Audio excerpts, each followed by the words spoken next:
Peace unto you, brothers, and thank you for subscribing to this channel. I hope today's message is a profit to you.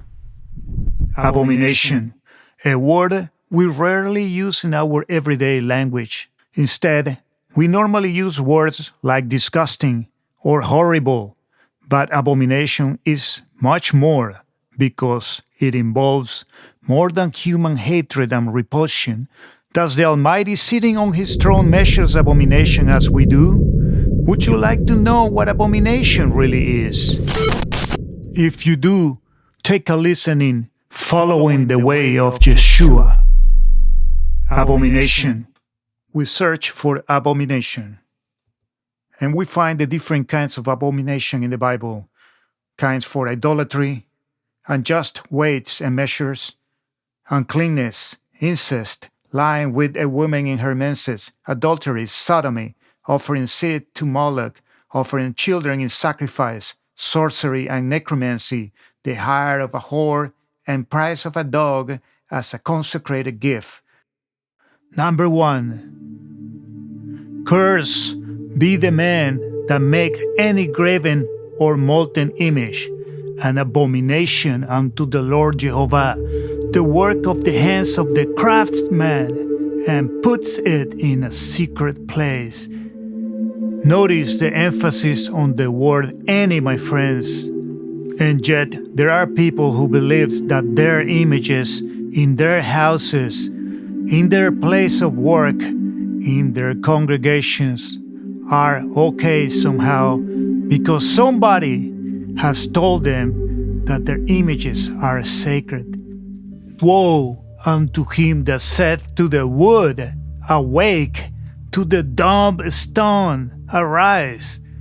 It shall teach, behold, it is laid over with gold and silver, and there is no breath at all in the midst of it. And if the wood is dumb, if the stone is dumb, then what are we that worship this wood and this dumb stone? Friend, did you bring an abomination into your house? Did you bring an image, an idol, a figure of something that represents a deity into your house? Whatever the name it could be, do not bring it into your house. You're gonna be a curse. Get rid of it. Abomination. Number 2. Thou shalt not lie with mankind as with womankind. It is abomination. And there were also Sodomites in the land, and they did according to all the abominations of the nations. Brothers, we are the nations. We have these pagan ways that we even pride in them, and we wave our flags of liberty and tolerance. Flag colors that represented the mercies of the Almighty, the rainbow after the biblical flood, the mercies of the Savior. But will the one who judges righteously will tolerate these ways or cast out like a vomit from his presence? Let's read what he has to say about it.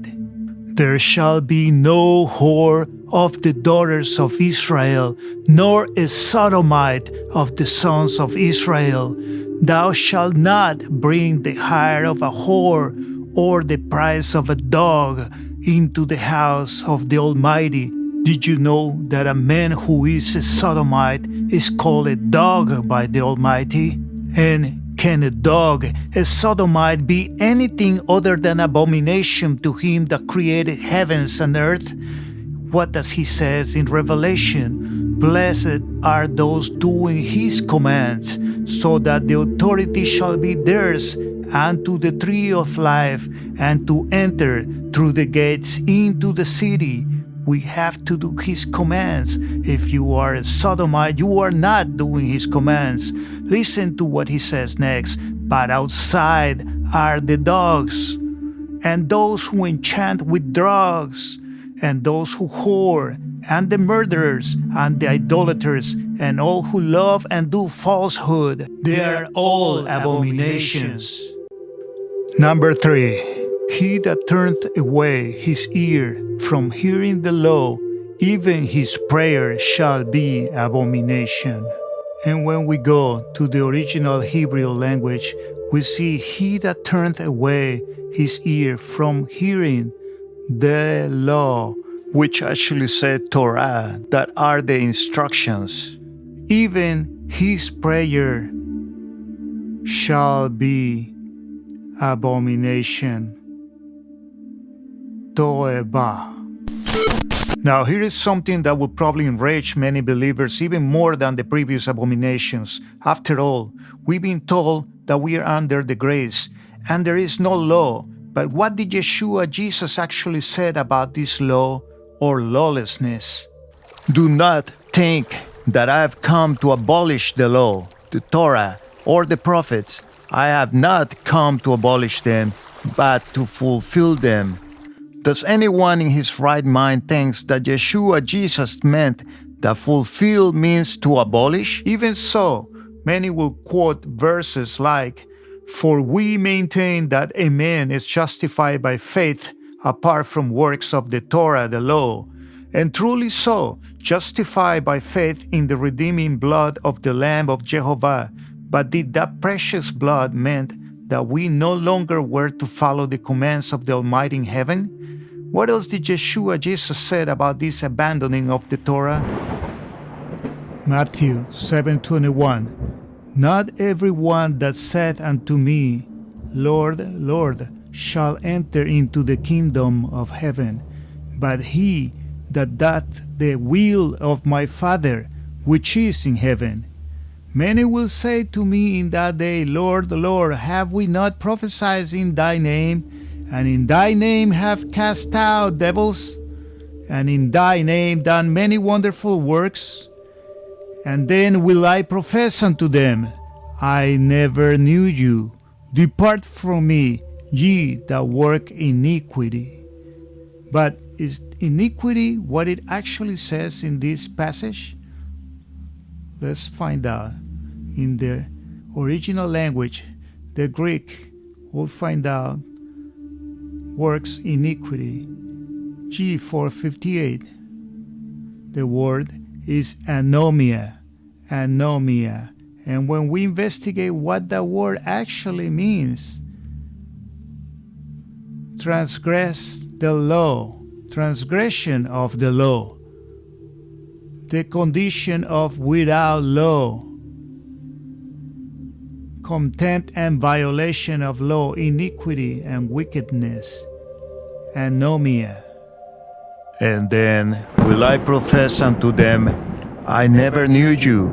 Depart from me, men without law. Abomination. Number 4.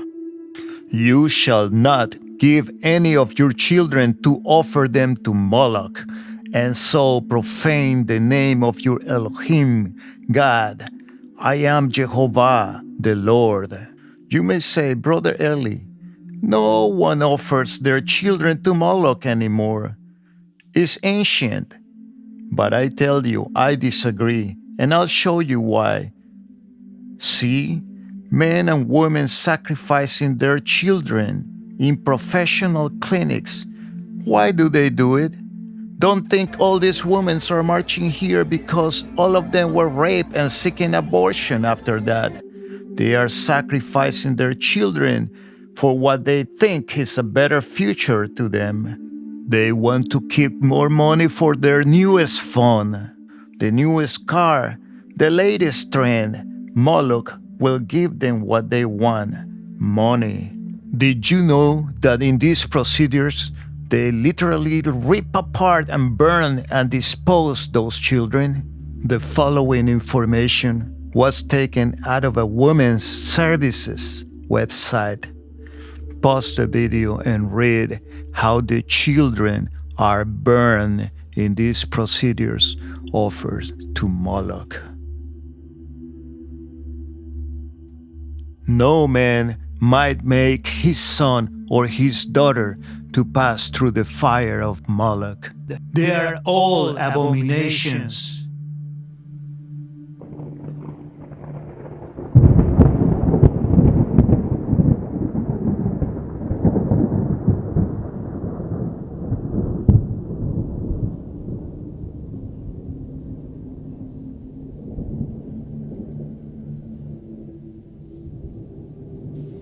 And now, Yehovah, thou art our Father, and we are clay, and thou art our Maker, and we all are the works of thy hands.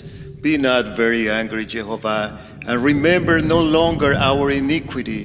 Behold, see, we are all thy people. Elohim, besides thee, what things thou hast prepared for them that wait for thee.